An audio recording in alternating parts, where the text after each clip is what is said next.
Good morning बच्चों। आज की क्लास में मैं आप लोगों को घन एवं घनाभ के संपूर्ण पृष्ठ के बारे में बताने जा रही हूँ। इसके लिए मैंने एक माचिस के डिब्बे का प्रयोग किया है, जिसको मैं इस चित्र के ऊपर रख रही हूँ। इस प्रकार से रख रही हूँ। माचिस के डिब्बे को मैंने पूरा खोल लिया है और ये बगल में जो है ढक्कन को रख के उसका चित्र बना लिया है।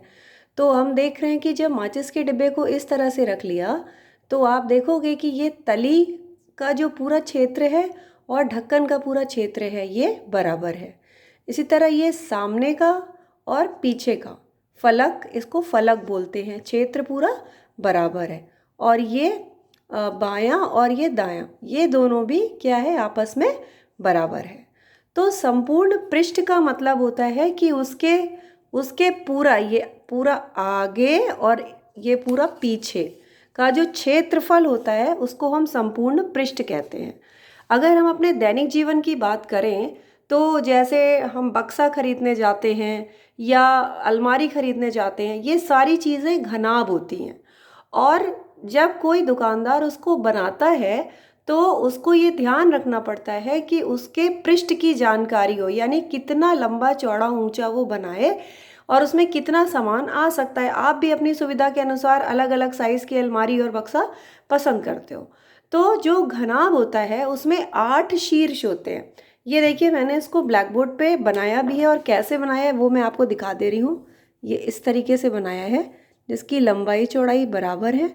फिर एक यहाँ से ड्रॉ किया है जिसकी लंबाई चौड़ाई इस तरीके से बराबर है। मतलब ये और ये दोनों आपस में बराबर होने चाहिए। ये चूँकि मैंने मोबाइल हाथ में लेके काम कर रही हूँ इसलिए थोड़ा सा साइज़ में डिफरेंस हो सकता है, लेकिन आपको स्केल से नाप के बनाना है। ये वाले का क्षेत्रफल और ये वाले का क्षेत्रफल, या ये इसकी लंबाई और इसकी लंबाई और ये चौड़ाई बराबर होनी चाहिए। फिर हम इसको आपस में मिला देते हैं तो ये आपका तैयार हो गया घनाभ। इस घनाभ में 8 शीर्ष होते हैं। कैसे 8 शीर्ष होते हैं? 1 2 3 4, 4 ऊपर और 4 नीचे, तो 8 शीर्ष हो जाते हैं। 12 कोरे होती हैं। 12 कोरे कैसे? 1 2 3 4, फिर 5 और 6, फिर इधर 7 और 8, फिर 9 10 11 12। 12 कोरे हो गई और 6 फलक होते हैं। फलक यानी कि ये जो पूरा पृष्ठ दिख रहा है ये फलक हो गया, एक सामने का एक पीछे का, ठीक। और इसी तरह एक एक और एक ये दो, चारों एक दो और एक दो, 4 हो गए। फिर एक ऊपर का और एक नीचे का, इस तरह से दो दो दो दो 4 2 6, 6 फलक आपके हो गए, ठीक है।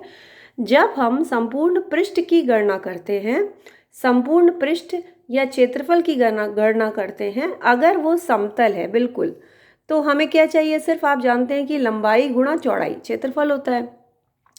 लेकिन ये तो ऊंचा भी है तो यहाँ पे ऊंचाई को भी शामिल करेंगे। तो ये इसकी लंबाई मान लीजिए L है, तो ये सामने वाला भी क्या होगा? L होगा, ऊपर वाला भी L होगा और ये भी L होगा। अगर इसकी चौड़ाई B है तो ये भी B होगा, ये भी B होगा, ये भी B होगा और ये भी B होगा। और ऊंचाई H है तो ये भी H होगा, ये भी H होगा, ये भी H होगा और ये भी H होगा। तो इसके क्षेत्रफल की गणना या संपूर्ण पृष्ठ की गणना के लिए जो फॉर्मूला है, जो सूत्र है, वो है दो को हम बाहर रख देते हैं। 2 गुणा पहले लंबाई गुणा चौड़ाई, तो ये हो गई लंबाई L और गुणा चौड़ाई B, ठीक है। यहाँ पे लिख देते हैं L गुणा B, ठीक। प्लस बाहर 2 रख दीजिए, प्लस चौड़ाई गुणा ऊंचाई। चौड़ाई क्या है? B और ऊंचाई क्या है? H, ठीक। अब आपको दिख रहा होगा। फिर प्लस, क्यों हम 2 का गुणा कर रहे हैं? क्योंकि आमने सामने भी है ना। L गुणा B किया, L गुणा B अगर हमने किया, इस चौड़ाई को निकाला तो वो इसकी चौड़ाई निकली, तो इसकी क्षेत्रफल और इसका क्षेत्रफल बराबर होगा, इसलिए मैंने यहाँ पे 2 का गुणा किया है। इसी तरह चौड़ाई गुणा ऊंचाई, चौड़ाई, ये चौड़ाई है और ये ऊंचाई है, तो जब इसका निकाला तो ये और ये आमने सामने बराबर है, तो यहाँ भी 2 बार गुणा किया है, इसलिए 2 को कॉमन करके बाहर निकाल लिया है। फिर लंबाई गुणा ऊंचाई, लंबाई क्या है? L गुणा ऊंचाई। अब आपकी ये है लंबाई और ये है ऊंचाई, तो इससे आप किसका निकालोगे क्षेत्रफल? इस वाले का, ये निकला। और इसी के जैसा ये सामने वाला है। ये मैंने बताया था आपको कि बनाने में एक हाथ से बनाने में थोड़ी गड़बड़ी हो गई है, स्केल से नाप के बनाओगे तो आपको बिल्कुल बराबर दिखेगा। तो ये सामने वाला और ये पीछे वाला, जैसे ये माचिस का डिब्बा था, ये और ये बराबर, ये और ये बराबर। और ये अगर हम बात करते हैं माचिस की तली की बात करते हैं तो ये और माचिस का ढक्कन बराबर। ठीक, तो ये आपका हो गया सूत्र।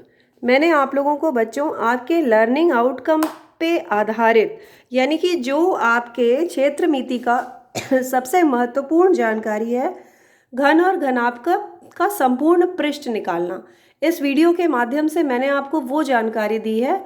और मैं आशा करती हूँ कि मेरे अगले वीडियो का आप इंतज़ार करेंगे, जिसमें मैं आपको इस पे आधारित कुछ प्रश्न हल कराऊंगी और जिसे आप उस पे आधारित और प्रश्नों को घर में हल करेंगे। धन्यवाद।